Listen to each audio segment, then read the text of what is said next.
There is a pond in eastern China that had no bottom, not a metaphor. The people who fished from it, washed clothes in it, and drew water from it for generations genuinely believed it had no floor. It did not drain in drought the way the other ponds drained. It did not fill in rain the way the other ponds filled. It simply sat there, still, cold, and deep in a way that no measuring line had ever confirmed and no local story had ever explained. They called it the Bottomless Pond. And for centuries that name was enough. Nobody pushed further. Nobody asked why. Some questions in small villages do not get asked, not because people are incurious, but because certain things over enough generations stop feeling like questions at all. They become facts. The pond is bottomless. The sun rises in the east. You do not pump those things dry. In June of 1992, a farmer named Wu Anai decided he was done accepting that fact. He was not a scientist. He held no government commission. He was acting on nothing more sophisticated than the refusal to believe something simply because it had always been believed. He pooled money with his neighbors, purchased a water pump, ran the intake hose into the surface of the pond, and switched it on. The pump ran continuously for 17 days. The water level dropped slowly, then faster. Then, on the 17th day, something appeared beneath the surface that was not rock, not sediment, not the natural floor of any natural pond. It was a staircase carved from stone, descending into darkness at an angle that suggested it had been cut by someone who knew exactly where they were going. Wu and I climbed down. What he found at the bottom did not have a name yet. It would take years to name it, and decades before researchers from multiple countries would be willing to state, in published language, what that name actually implied. That staircase is where this story begins, not because of where it led, because of what it required you to accept. The moment you stood at the top of it and looked down, something had been there, in the dark, beneath the water, beneath the fishing and the washing and the ordinary weight of daily life, for 2,000 years, and no one had known. Not because the knowledge had been lost or forgotten or deliberately suppressed, because there was no knowledge to begin with, no story, no rumor, no single line in any document anywhere on earth that said, "There is something beneath that pond." Within weeks of the initial discovery, locals drained 4 more ponds in the surrounding area. Each one concealed a cavern. Systematic surveys conducted through 1994 mapped a total of 24 chambers distributed across the hills near Fenghuang Hill beside the Qiu River in Longyu County, Zhejiang Province.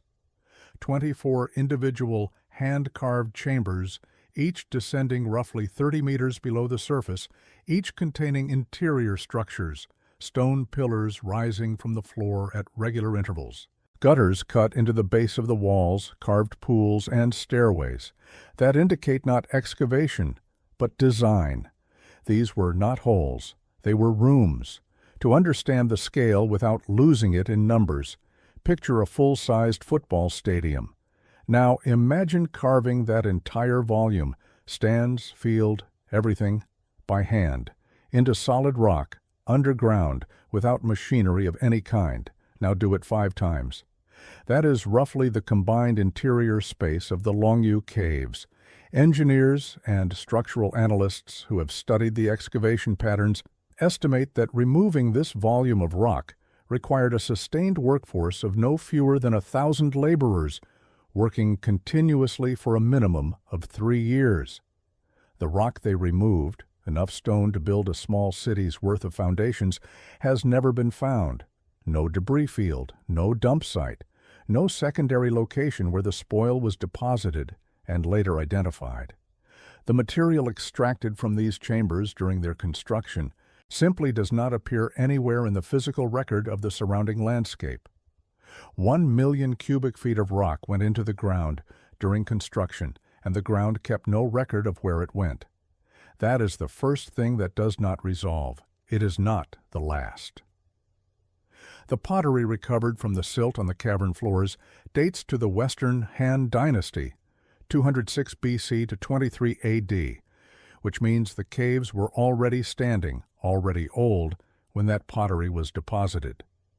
Construction is estimated to have begun no later than 221 BC, the period of the Qin Dynasty, the era of China's first emperor, the era of the Great Wall.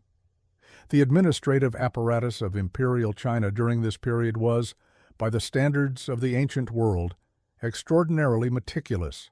Tax records, military deployment logs, labor conscription orders, regional chronicles maintained at the county level, village-by-village population surveys, the bureaucratic machinery of Han-era China documented in surviving records that scholars still read today, the construction of roads, the digging of canals, the erection of walls, the movement of armies, the allocation of grain. There is not one line in any of it about these caves, not a construction order, not a single worker's name, not a line item in any labor allocation, any food supply record, any tool procurement document for a project requiring the organized mobilization of 1,000 workers across multiple years, a project that would have demanded government authorization, sustained logistics, and regional coordination. To leave absolutely no administrative trace in one of the most thoroughly documented civilizations of the ancient world is not an accident of record-keeping. Governments do not accidentally forget to document their own infrastructure at this scale. The Han bureaucracy recorded the digging of irrigation ditches. It recorded the repair of local roads. It did not fail to record a 24-chamber underground complex, spanning 30,000 square meters. The silence in the record is not a gap, it is a wall. Every one of the 24 caves follows the same ceiling angle, approximately 45 degrees from horizontal, a structural choice that distributes the weight of the rock above in ways that engineers who have inspected the chambers describe as consistent with a working knowledge of compression mechanics. The pillars are not placed at random. They are positioned at intervals that correspond precisely to the load-bearing requirements of the ceiling geometry overhead. This means the people who designed these chambers calculated the finished geometry before the first tool touched stone. They knew what the ceiling would look like. They knew where the weight would fall. They placed the supports accordingly. Every surface, every wall panel, every ceiling section, every column face is covered in parallel chisel marks, cut at a uniform angle in rows spaced consistently apart, across every square meter of every chamber in the complex. The consistency of this pattern has caused researchers to reach, carefully and reluctantly, for a word they know is imprecise, machine-like. Not because anyone believes a machine was used, because no other word in the available vocabulary captures the visual reality of standing inside these chambers and examining the surfaces. The variation you would expect from 1,000 workers cutting stone by hand over multiple years, the individual differences in angle, pressure, spacing that human hands inevitably produce, is not present. The output looks like the product of a single process that does not vary. Across 24 chambers, across 30,000 square meters, across what must have been years of continuous work by hundreds of different hands.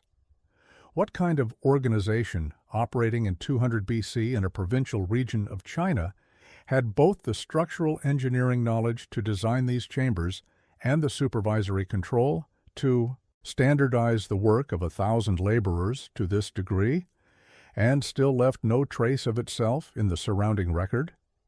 The theories that have been advanced are worth taking seriously on their own terms, because each one contains something true, and each one breaks down in a specific, interesting place. The quarrying hypothesis holds that the caves are the residue of large-scale stone extraction. The siltstone was needed for construction projects elsewhere, and the chambers are the negative space left after the useful material was removed. The rock is workable. The Q River nearby would have provided transport. Systematic stone removal in the region during this period is documented. But quarries do not produce interior architecture. Quarries do not leave carved reliefs of horses, fish, and birds on their walls. Quarries are not engineered with load-distributing ceiling geometries. A quarry is a space that grows as material is removed from it, shaped entirely by extraction. The Longyu chambers were shaped by design. Something other than the rock was the point. The military hypothesis, most commonly associated with King Gujian of Yue, who rebuilt a secret army after a humiliating defeat and eventually reclaimed his kingdom, has strong geographical logic. Longyu was within the boundaries of the ancient Yue state, positioned far from the Wu border in terrain that would have provided natural concealment. Underground chambers would have offered protected storage and sheltered space that would not appear in any official record visible to the enemy. But 24 individually sealed chambers with no interconnecting passages is a deeply strange design for a military facility. Troops need to move between positions. Command structures require lateral communication. Chambers accessible only through individual surface shafts with no internal connections cannot be coordinated. The hypothesis explains why someone might want these chambers to be secret. It does not explain why they were built this way. The granary hypothesis accounts for the controlled underground temperature, the structural durability, and the need for large distributed storage capacity. Imperial granary systems of this period are well documented, and underground facilities were used for grain storage in other regions. But no organic residue consistent with stored grain has been recovered from the cave floors. No transport infrastructure connecting the chambers to known supply routes has been identified at the site. And the question that defeats all three theories equally remains: what institution built this, knew about it, used it, and then ensured that not one person who worked on it, administered it, or supplied it ever wrote a single word about it that survived? Here is the structural detail that appears in the research literature, but never in the popular accounts, and it is the detail that changes the shape of the question. Despite being separated in some cases by walls only a few meters thick, none of the 24 chambers connects to any other. No tunnels, no passages, no shared doorways or lateral openings of any kind. Each cave has exactly one point of access, a vertical shaft with a carved stone staircase opening at the surface. The effort required to cut a connecting passage between two adjacent chambers already separated by just a few meters of rock, would have been negligible compared to the effort already invested in the chambers themselves. The people who built these caves moved enough rock to fill city blocks. They were not deterred by the difficulty of moving rock. They chose, deliberately and consistently, not to connect these chambers 24 times. A system of 24 deliberately isolated, individually sealed, structurally identical chambers serves a purpose that a connected network does not serve.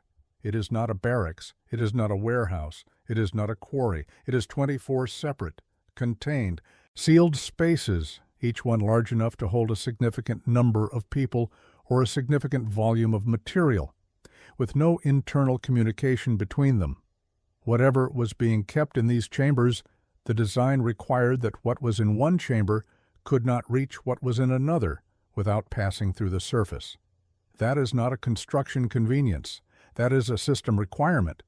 Someone needed these spaces to be isolated from each other. The reason they needed that is the question that 3 decades of research have not answered. 5 of the 24 caves are open to visitors. The most decorated, the smallest of the 5, roughly the size of a large house, contains reliefs carved into its northern wall: a horse, a fish, a bird. Motifs associated with the ancient Yue people. When sunlight enters the chamber from the correct angle, the pillars and their reflections in the water that still collects on the floor create an effect that stops visitors mid-sentence. Every person who sees it describes it the same way, in every language. They call it remarkable, which is the word people reach for when something exceeds what their existing vocabulary was built to handle. The staircase unnaturally descended on the 17th day is still there. The same chisel marks on the walls beside it, the same ceiling angle overhead. 2,000 years of water above it changed nothing structural, nothing decorative, nothing essential. Whatever these chambers were built to be, they were built to last. We have the chambers. We have 30 years of measurement, analysis, and published research. We have pottery dated to a dynasty that recorded the construction of everything else it built. We have engineering that implies sophisticated organizational knowledge. We have 24 sealed, isolated spaces and 1 million cubic feet of missing rock and a complete absence of documentation in the most thorough administrative record of the ancient world. What we do not have is one sentence in any language, from any period, that explains why. Here is the possibility that the academic literature approaches, but does not quite state directly.